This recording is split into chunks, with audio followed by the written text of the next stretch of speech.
Siapa manusia pertama yang pandai menulis? Siapa manusia pertama yang pandai menulis? Siapa? Dalam bahasa Arab dia sebut Akhnuh. Dalam bahasa Ibrani dia sebut Henoch. Dalam Quran dia sebut Idris alaihi salam. Baik. Kitab Henoch merujuk kepada kitab Nabi Idris alaihi salam, bukan kitab yang diwahyukan. Nabi Idris pernah diwahyukan Allah dalam bentuk bukan kitab tetapi sahifah, iaitu 30 sahifah. Sahifah pernah turun pada Nabi Adam, sahifah pernah turun pada Nabi Idris, sahifah pernah turun pada Nabi Ibrahim, sahifah pernah turun pada Nabi Ezekiel, sahifah pernah turun pada Nabi Hajai, sahifah pernah turun pada Nabi Habakuk. Ini ada dalam Taurat, ni ada dalam Injil. Hak tu berkenaan dengan mereka, kita letak di tepi. Tapi sekarang Henoch ni kitab yang dikarang, kitab yang ditulis, bukan sumber wahyu, bukan pedoman daripada Allah, tetapi hasil penulisan daripada Nabi Idris alaihi salam sendiri. Itulah dakwa mereka. Jadi sini kebenaran penentuan sama ada kita nak terima atau tidak ialah dalam kitab Henoch ni, bila kita perincikan, dia menceritakan tentang makhluk awal yang sebelum Adam turun ke bumi ni, ada satu bentuk dia panggil the fallen angel. Malaikat-malaikat yang memberontak. Malaikat-malaikat yang berasal daripada kayangan, mereka turun ke bumi. Dan malaikat ini diketuai oleh seorang pemberontak yang nama dia agak-agak siapa? Agak-agak siapa the fallen angel ni? Siapa? Nama dia ialah Syammaza. Syammaza ni dia sebut dalam tu malaikat yang memberontak. Malaikat dalam definisi Al-Quran, malaikat dalam definisi pengajian kita orang Islam adalah makhluk yang tak pernah memberontak, makhluk tak pernah melawan. Yaf'aluna ma yu'marun. Dia ni melakukan apa saja perintah Allah, dia tak pernah lawan Allah. Jadi Syammaza ni bukan merujuk kepada malaikat yang memberontak kecuali iblis, kecuali syaitan. Dikatakan bila kelompok ini turun dan dia pula berkahwin bernikah dengan manusia-manusia separa. Inilah yang jadi perbahasan paling besar yang tak berkesudahan. Benda ni dah lama terjadi di Mesir. Sebelum saya balik daripada Mesir lagi, dah ada seorang doktor Mesir, doktor kuliah lughah yang nama dia Dr. Abdul Sabur Syahid. Dia menulis sebuah buku yang bertajuk Abi Adam, bapa kepada segala anak Adam, yang dia mengatakan bahawa sebelum Nabi Adam alaihi salam ni turun, dah ada jenis spesies yang bukan manusia yang lengkap, tapi sibih-sibih manusia, sipi-sipi manusia yang lebih awal menghuni bumi ni. Yang contoh dia nak relate apa? Dia nak relate dengan orang-orang Paleolitik. Dia nak relate dengan orang-orang Mesolitik, orang-orang Neolitik, orang-orang zaman batu, orang-orang zaman gangsa. Kalau kita belajar, ni tamadun awal sejarah lagi. Bukan kata anak kita, ni memang sejarah kita belajar. Pernah belajar Paleolitik, betul? Mesolitik. Jadi kita nak kata sekarang, Mesolitik, Paleolitik, Neolitik dengan Adam, siapa hak dulu? Mesti kita kata Adam, sebab Nabi Adam paling awal turun. Okey, logik di sini ialah Adam berturun berserta dengan ilmu yang Allah bekal. Wa 'allama Adam al-asma'a kullaha, dalam istilah dia sebut ilmu segala nama. Orang yang berpengetahuan, orang yang berteknologi tinggi, orang yang ada bahasa, orang yang ada percakapan, orang yang ada pertuturan. Secara logik kita kata Mesolitik terkebelakang, Paleolitik terkebelakang, Neolitik terkebelakang. Bapa kita dahulu adalah orang yang berilmu, berteknologi tinggi, pakai baju kot, pakai pakaian. Tiba-tiba anak cucu pakai cawat, duduk atas bukit, duduk atas pokok. Logik tak? Dah kita kata keturunan 2 tahun sebelum ni pakai BMW, pakai baju kok, pakai kemas. Tiba-tiba anak cucu kita pakai spender, pakai cawat, duduk atas pokok. Nampak logik ke tak? Sepatut makin maju ke makin mundur? Kalau Nabi Adam sehebat itu ilmu Allah bagi, Mesolitik ke belakang tiba-tiba bercakap pun keliling api, logik ke tak? Jadi sekarang ni, kalau betul wujud Paleolitik, Mesolitik dan Neolitik, siapakah mereka hak sebenar? Kalau kita nak menafikan bukti-bukti dari sudut arkeologi, kita ada sumber sejarah, sumber bertulis dengan sumber sekunder kan? Sumber bertulis catatan-catatan, sumber sekunder ni macam bangunan-bangunan lama, istana lama, tembikar, kapak apa semua. Benda tu wujud ke tak wujud? Benda tu memang wujud, tapi milik siapa? Ni perbahasan dalam kitab tu. Saya bukan nak memenangkan hak mana, nak mengiyakan dan menyalahkan hak mana. Cuma itulah isi kitab tersebut, dan dia dilawan hampir 10 orang doktor Al-Azhar dalam mahkamah untuk menyalahkan dia. Tetapi bila keluar hasil dia, yang menang siapa agak-agak? Yang menang Dr. Sobur Syahin tadi. Tak ada seorang pun yang boleh miskan hujah dia. Jadi yang inilah disebut dalam ilmu astrologi, bila turun hak kata Syamazah tadi, kahwin dengan makhluk-makhluk separuh manusia tadi, dia menghasilkan makhluk-makhluk raksasa. Makhluk raksasa pula. Inilah yang dinamakan sebagai Nephilim, sebagai Goliath. Kalau nak senang cerita, pernah tengok filem The Chronicle of Narnia? Macam-macam kita tengok. Ada kadang-kadang orang sekerat, tubuh dia apa? Tubuh dia kuda, kadang-kadang muka singa, tubuh orang. Agak-agak gambaran kita wujud tak makhluk-makhluk macam ni sebelum ni? Tak, fantasi seperti ini agak-agak wujud tak di alam lain? Kalau kita memang kita tak mau terima. Kalau kita memang kita tak mau terima. Tapi itulah isi kitab tersebut yang saya rasa memang dah dimanipulasi, memang dah direka-reka, memang dah dijahanamkan oleh orang-orang kafir dan musuh-musuh Islam. Yang sebenarnya yang saya bawa ni sebagai tambah nilai, nak sebut isi-isi kitab Enoch tersebut. Tapi yang pastinya itu adalah bentuk manipulasi dan penipuan. Manipulasi dan penipuan. Banyak kalau kita tengok riwayat kitab Taurat, manusia-manusia gergasi. Zaman Nabi Nuh pun ada. Sebab itulah dikatakan berlakunya banjir besar. Sebenarnya berlaku banjir besar tu mengikut Taurat, mengikut Injil, bukan sahaja Allah nak hapuskan makhluk-makhluk, manusia-manusia yang sezaman dengan Nabi Nuh, yang ingkar pada Allah, yang lawan kenabian dan kerasulan Nuh. Tapi Allah nak cuci bumi tu dengan makhluk-makhluk tadi sekali. Bila habis semua hak tu, bumi pun jadi kembali manusia, hak betul-betul manusia. Kalau dia pakai ayat tu, macam mana? Kalau dia pakai ayat tu, macam mana? Sini jadi persoalan. Otentik dan spesialnya setiap bala daripada Allah. Kalau setengah kadang-kadang orang fikir pendek dah. Dia pun kata, zaman Nabi Nuh ni orang saja fikir dia sendirilah, otak logik dia. Zaman Nabi Hud kita kata, bila ada yang ingkar, Allah datangkan apa? Allah datangkan dalam bentuk guruh, bentuk kilat, akhirnya mereka diselubungi oleh pasir tertanam. Sama juga dengan kaum Nabi Samud, mari kilat, mari bentuk gempa bumi. Kalau kaum Sodom, terbalik bumi.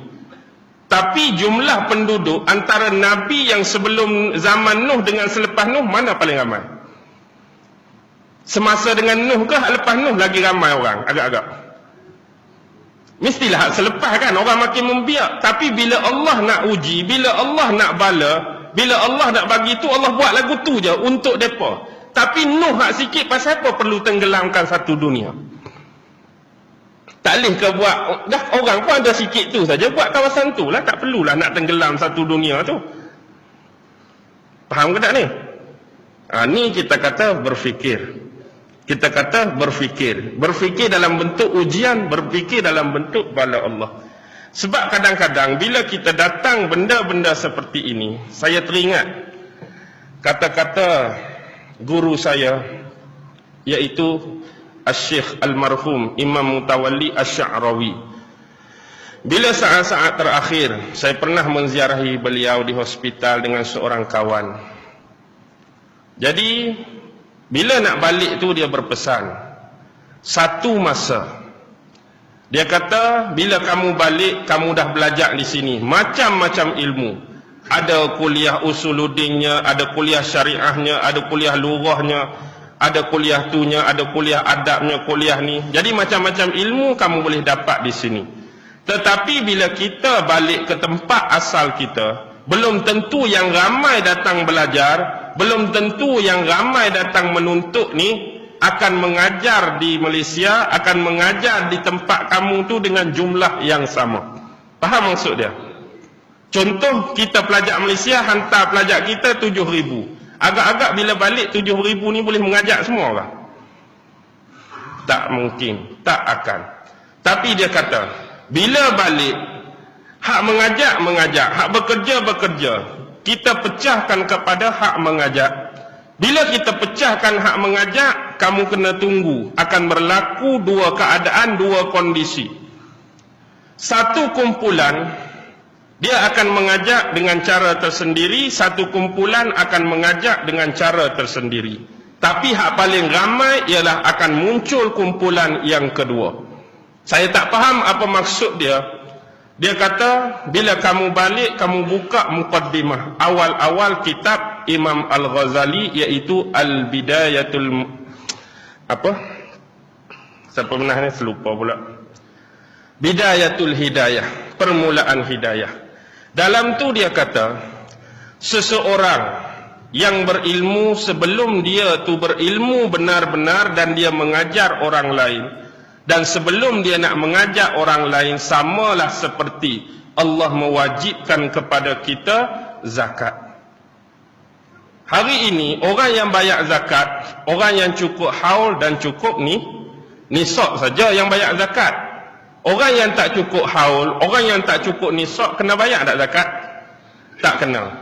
Tapi kamu akan perhatikan akan muncul dua golongan agamawan ini. Dan yang paling ramai ialah orang yang akan bercakap di depan khalayak, orang yang akan bercakap di depan masyarakat, yang dia tak cukup haul, dia tak cukup nisab pun dia nak bayar zakat. Faham ke tak? Jadi orang nak bayar zakat ni, dia dah cukup haul, cukup nisab, maksudnya ilmu dia dah penuh, ilmu dia dah banyak, ilmu dia dah mantap, baru dia bagi ke orang lain. Dengan nisbah zakat tadi, haul dia dah cukup, nisab dia dah cukup, baru dia bayar zakat. Tapi kamu akan tengok hak ni kurang. Hak paling ramai ialah yang tak cukup haul, tak cukup nisab pun dia nak bayar zakat. Tapi kalau nisbah zakat sungguh, itulah bagus tak? Orang lain cukup baru nak bayar, aku tak cukup pun nak bayar zakat. Kalau ikut dari sudut zakat, betul-betul hakikat zat zakat tu, baguslah. Aku ni tak sampai lagi tapi nak bayar zakat, okeylah. Tapi ni saya nak kiyah dari sudut ilmu tadi. Faham tak?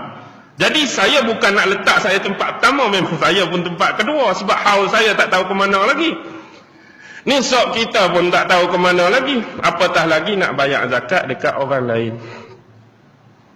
Faham ke tak ni? Oh, pukul 9 lah. Boleh berhenti ke tak? Kena lagi? Sikit lagi. Faham ke tak apa yang saya bawa tadi? Hak peringkat permulaan ialah kisah sebenar. Peringkat kedua ialah tambah nilai. Dan peringkat ketiga ialah, inilah yang dipanggil asakan, percubaan-percubaan manipulasi, penipuan-penipuan yang telah didatangkan oleh musuh-musuh Islam, yang kafir, yang non-Muslim. Kadang-kadang sesuatu kitab lama, sesuatu tulisan lama, hasil karangan ulama ni asal memang betul. Tapi bila ditemui, bila dijumpai awal oleh tangan yang tak sepatutnya, itulah biasanya akan berlaku. Kitab itu akan dimanipulasi. Anda faham? Sebagaimana kitab-kitab sebelum ini. Asal Taurat dulu, suci tak? Masa zaman Nabi Musa, suci, murni. Tapi bila di tangan Yahudi, di tangan Bani Israel, dan dah berselang beberapa orang Nabi, dah berselang beberapa orang Rasul, apa yang berlaku dekat Taurat sekarang? Sampai Allah mangsuhkan hukum-hukum dalam Taurat. Akibat kegagalan Yahudi, kegagalan Bani Israel menjaga kemurnian kitab tersebut. Begitu juga pada zaman Nabi Isa alaihi salam. Asal turun wahyu, asal turun kitab Injil tu murni ke tak murni? Murni. Tapi kegagalan penganut-penganut selepasnya untuk menjaga kemurnian dan kesahihan kitab Injil, maka dia juga dimansuhkan oleh Allah. Dan akhirnya turunlah Al-Quran kepada Nabi Muhammad sallallahu alaihi wasallam. Tetapi berbezanya, nabi-nabi dan rasul sebelum ini khusus untuk kaum tertentu, khusus untuk bani tertentu, khusus untuk masyarakat tertentu. Dia khas Bani Israel, hak ni kaum tu, hak ni kaum ni. Kan dalam Al-Quran dia dah sediakan contoh nama-nama kaum. Kaum Nabi Nuh ada nama tertentu. Kaum Nabi Hud dia letak nama Ad.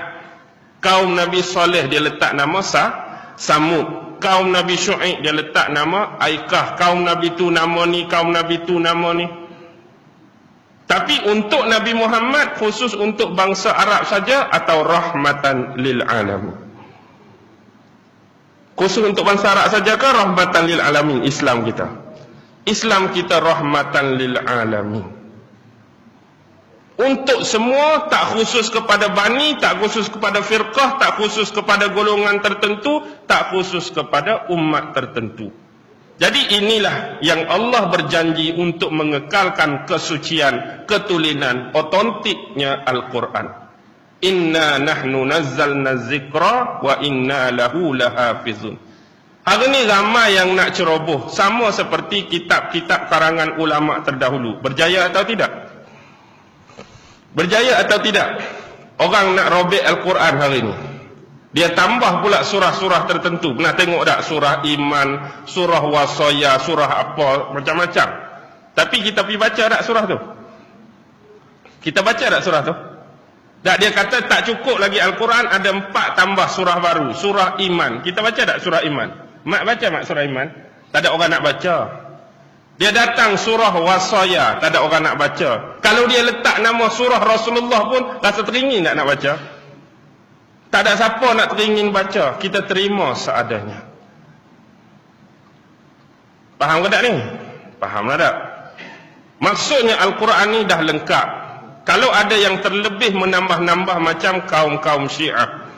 Sebagai contoh, Syiah Imamiyah. Mereka mendakwa apa? Mereka mendakwa selepas kematian Nabi, selepas kewafatan Nabi, Jibril masih lagi turun bawa wahyu kepada anak dia Fatimah. Tak habis lagi bagi kat Nabi, Nabi mati dulu. Jadi banyak lagi anak turun pada Nabi, Nabi mati, Nabi wafat. Jadi Allah sambung pada anak dia Fatimah. Yang hasilnya hari ini Quran mereka 3 kali ganda, triple, lebih tebal daripada Al-Quran kita. Tapi turun pula pada Fatimah, Fatimah tak sebar pula ke orang lain tak? Sepatut Fatimah lah aula sebar, anak Nabi.